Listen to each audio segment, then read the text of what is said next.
მარიამ გაბედავას რუბრიკის დრო დადგა ჩვენს ეთერში და როგორი არის მუსიკოსის დათო ფორჩხიძის სხვანაირი დილა, აი ამას ერთად ვნახავთ და ვიხილავთ. დავითს მოკითხვა.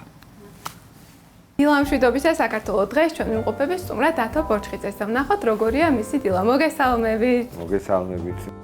სამწუხაროდ უნდა გითხრათ, რომ დილა არა მაქვს, სადაც არ უნდა აღმოჩნდე, ყველგან ვცდილობ, რომ ღამე გვიან დავიწინო და დილითაც არ ავდგე ძალიან ადრე.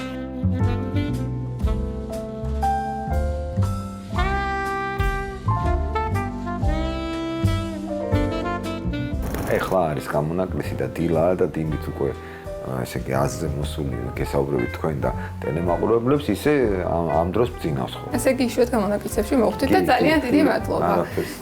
ნუ დილა თუ არ გაქვთ, აი შუადღე უკვე საუზმით იწყება ხოლმე თუ ყავით თუ აი როგორია თქვენი რუტინა? ამ ბოლო დროს ვეღარ ხვდები ხოლმე, იმიტომ რომ ხან დიეტაზე ვიყავი და სხვანაირად ვიკვებებოდი, აი ეს ინტერვალები და მე რაღაცნაირად ისე დამილაგდა, რომ არ ვიცი როდის ვჭამ, როდის მივირთვევ, როდის ყავას სუსვალ ხოლმე. და მე როგორც ვიცი, სახლშიც ხშირად ხო, აქ სტუდიაც მაქვს და იმასაც განახებს და ხო იქ მაქვს ხოლმე საშუალება, რომ განმარტოვდე და ჩემ სამყაროში ვიყავ. წავიდეთ ვნახოთ თქვენი სტუდიას. მოგზავნით.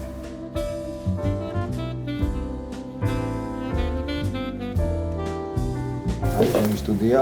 სადაც ატარებთ ხოლმე, ესე იგი უმეტესად დროს. ბევრი ცნობილი სიმღერაა ჩაწერილი და ალბათ იმედი მაქვს, რომ კიდე ჩაიწერება და ეს ჩემი სამფლობელოა.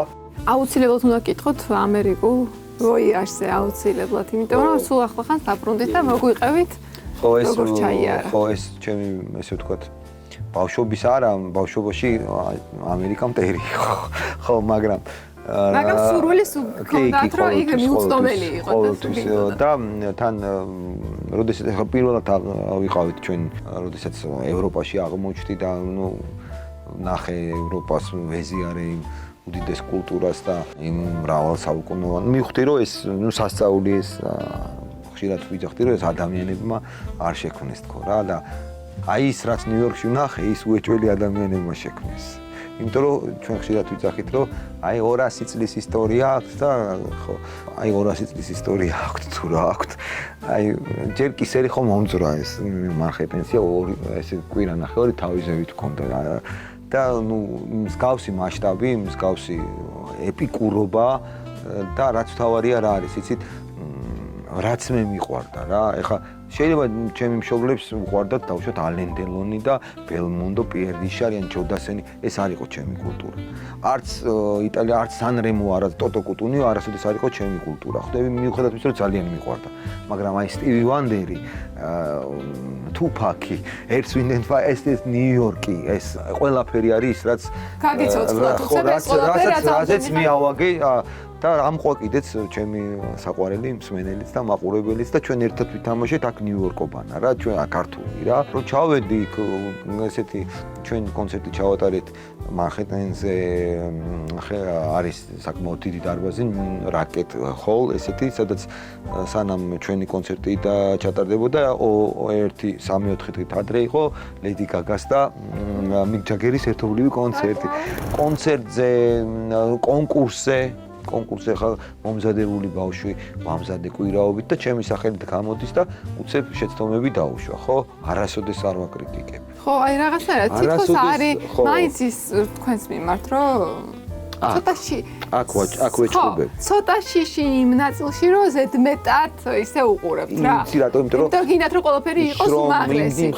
თან რო კონკურსზე აფასებთ, აი იმ ახალგაზრდებსაც რა უთხრათ რომ იყვნენ თამამები, არ შეეშინდათ თქვენი ასე რომ. თამამი იქნები აუცილებლად თუ მომზადებული მოხვალ, აუცილებლად იქნები თამამი და თუ ნიჭი გიმაგრებს უხს, რა თქმა უნდა, ეს კიდევ ერთხელ ვიცახი რომ ნიჭი არის რომ რაღაცას დრო ისე გაგირბის ვარჯიშში.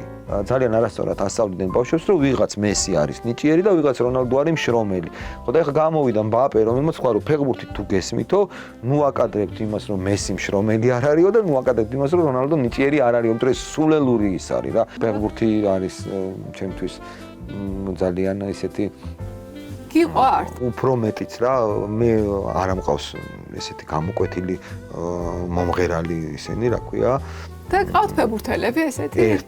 ანუ ბევრი ფეხბურთელი ყავს, მაგრამ ერთი ფეხბურთელი არის ჩემი შთაგონების წყარო, ეს არის ზინედინ ზიდანი.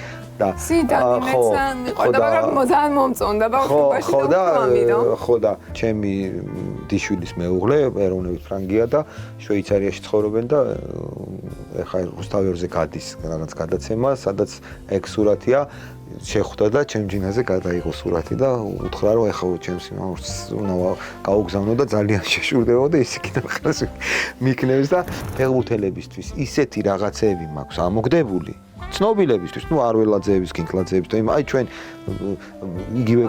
იგივე მაგალითად აი კახა კალაძე, ხო? მისი პირველი თამაში იყო იუვენტუსი მილანი. იუვენტუსში თამაშობდა ზიდანი. იჩხუბეს. პირველ თამაში ზიდანმა და კალაძემ იჩხუბეს და კახას დავამადლე რომ შენი გულისთვის ზიდან შევაგინე თქო. იმიტომ რომ გაეჭიმა ბიჭო მაგას თავი დაანებე თქო აქედან ყვიროდი რა. ზიდანს უყვიროდი მაგას დაანე სხვას ეჩხუბე მაგას თავი დაანებე თქო და რო არ შეეშვენ ერთმანეთს მე ამ ტრამვა მიიღო კალაძემ და გაიყვანეს კალაძე და კიდე გოლი გაიტანა ზიდანმა 3-0 და ესეთი რაღაცეები მახსოვს აი ყველა ქართველი ცნობილი ფეხბურთელი ზოგს ცრემლი მოსდიოდა რომ უხსენებდი რომ მამა ჩემს არ ახსოვს. მოდი წარმატებები ვუსურვოთ ჩვენს არხს, ამასაც განძლება ჭირდება, მეტყვი დროში აცდენილები ვართ და ძალიან დიდი შრომა უწევთ ჩვენს ბიჭებს. ჩემთვის რუსთავი 2 ფეხბურთთან ასოცირდება ჩემპიონთა ლიგასთან. ხო და ბავშვობა ამას უყურებ. და აქედან გამომდინარე რაღაცნაირად რაღაც დიდი დაბრუნებასავით მოხდა და ძალიან მიხარია რომ რუსთავი 2-ზე არის მსოფლიო ჩემპიონატის მატჩების ტრანსლაციები და მეც ამ არხს წარმატებას ვუსურვებ რომ ისე გააკეთოს როგორც მას შეფერის და დარწმუნებული რომ ესეც იქნება. ჩვენს რუბრიკას, ჩემს რუბრიკას ქვია სხვანაირი დილა. როგორი ხართ სხვანაირი?